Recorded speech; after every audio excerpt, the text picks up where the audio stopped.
Hello ladies and gentlemen, and welcome back to Alpha Born. So as some of you may know, I've been taking a short break from YouTube itself, so for today I've decided to try and make a nice, easy and simple video that can still help you guys and bring value to you.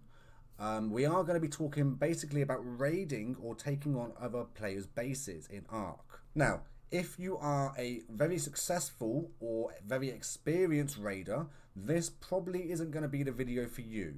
This particular video is going to be more aimed towards newer players or people just trying to improve in their raiding style and raiding techniques.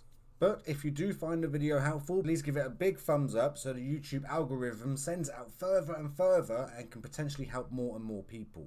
But for now, let's get into it.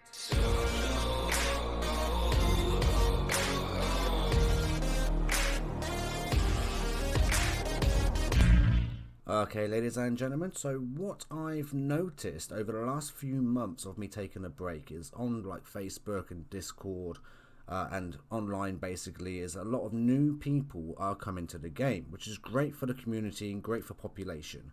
But the new guys are beginning to struggle. They want to start raiding and PvPing, and basically they're trying to build, feeling like they're doing a good job, but the more experienced guys are coming in and taking them out, which we all know how disheartening that can be.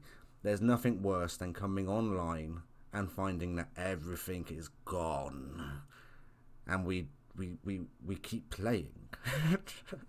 Okay, so I just wanted to make a short video for the less experienced, or maybe you are a little experienced at raiding but you just want to maybe improve and get a little better, become more successful at raiding. And essentially what I've done is I've actually made 3 standard structures: 1 turret tower, 1 death wall, 1 chandelier.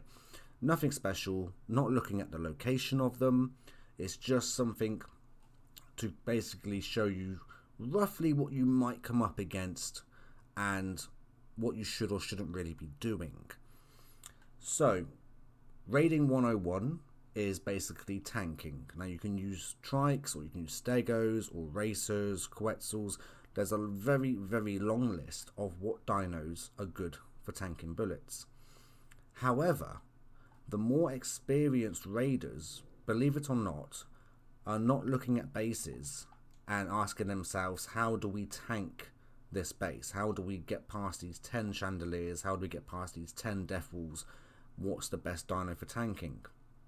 So if you are looking at raiding a base and your first thought is tanking, you've already set up a very large time frame and a large window of opportunity for the defenders to get online, assuming you start offline, or a large window of opportunity for you to be at the enemy base for a very, very long time. And that is not how you create a successful raid.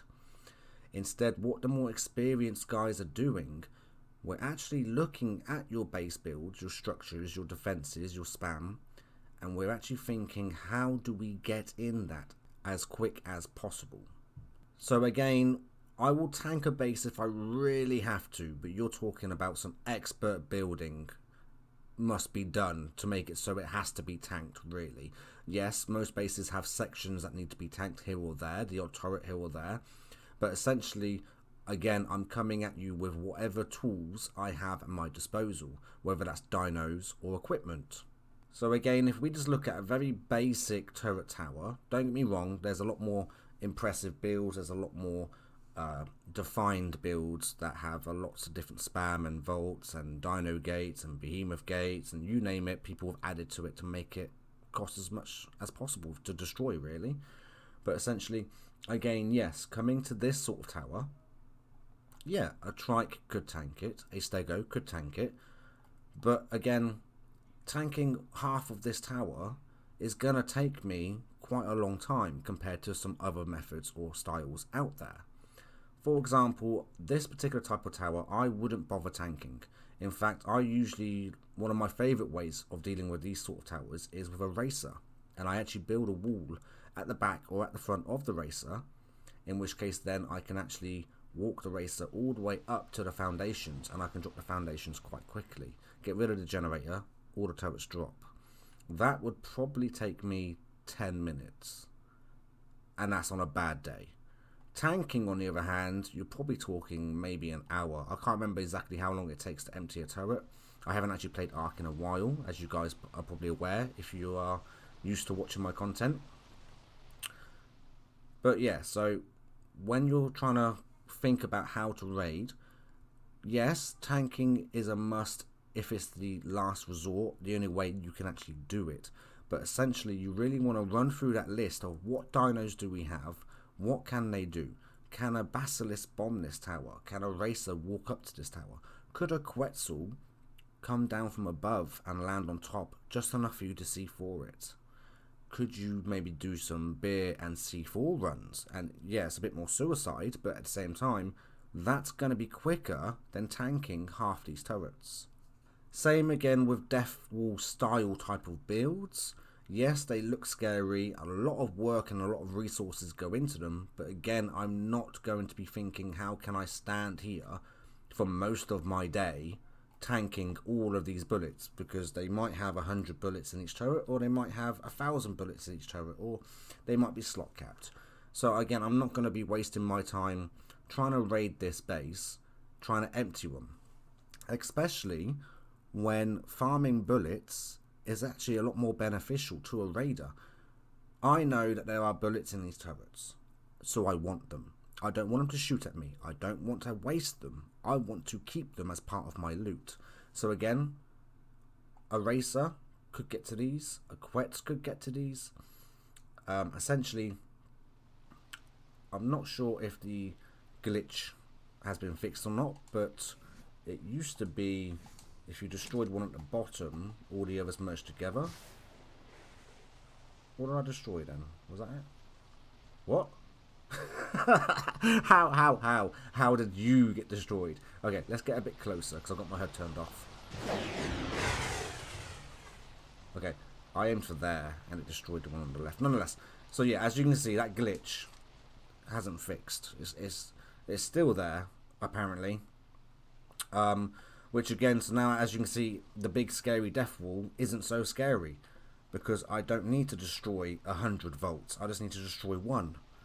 And now here, again, a racer could quite easily get me up to here. And all I got to do is say grapple up.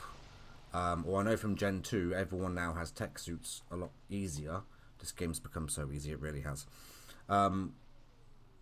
So yeah, again, an experienced raider is not thinking about tanking this entire wall. We are thinking, how do we get into it ASAP? How do we get into this very efficiently and keep as much as we can and take as much as we can? Now, Chandelier style builds are a bit more of a pain in the bum for some people. They can be a lot more challenging, especially with locations being so different. They're not just on the ground, they can be tucked away anywhere. But again, all builds have pros and cons. Every single build you're ever going to see on Ark will have some type of weakness. A Chandelier similar to this, again, not looking at location, but if we do look at this location, you could say quite easily coming from the top of it is going to be the easiest way to destroy it. And the issue with this kind of build is as soon as you get rid of the actual cliff platform itself, the entire thing drops and the bags are either on the floor or floating. So although these are helpful, again, I'm not thinking about tanking it. I'm not thinking about being here all day. I'm literally just going to come in with a mech or something along them lines and destroy it ASAP to maximize my profit. Thank you for watching if you made it this far. To sum up, try not to tank if you don't really have to, okay? Just look at people's builds, look at their defenses. Most builders will actually build defenses against a specific type of attacker. For example, if they have foundations spammed everywhere, Bassi bombing's not going to be an option for you. If they have bear traps everywhere, a racer might not be the best option for you. Okay, so tank if you really have to, but essentially look through Ark's really, really long list of tools, equipment, dinos, and just think, what do you have at your disposal right now that will be the most efficient and fastest way into your enemy's base? So I hope you guys have found this helpful or useful. Feel free to ask any questions down below in the comments and I will do my best to answer them. Please give the video a thumbs up if you found it useful or helpful. And until next time, I will catch you on Alphaborn.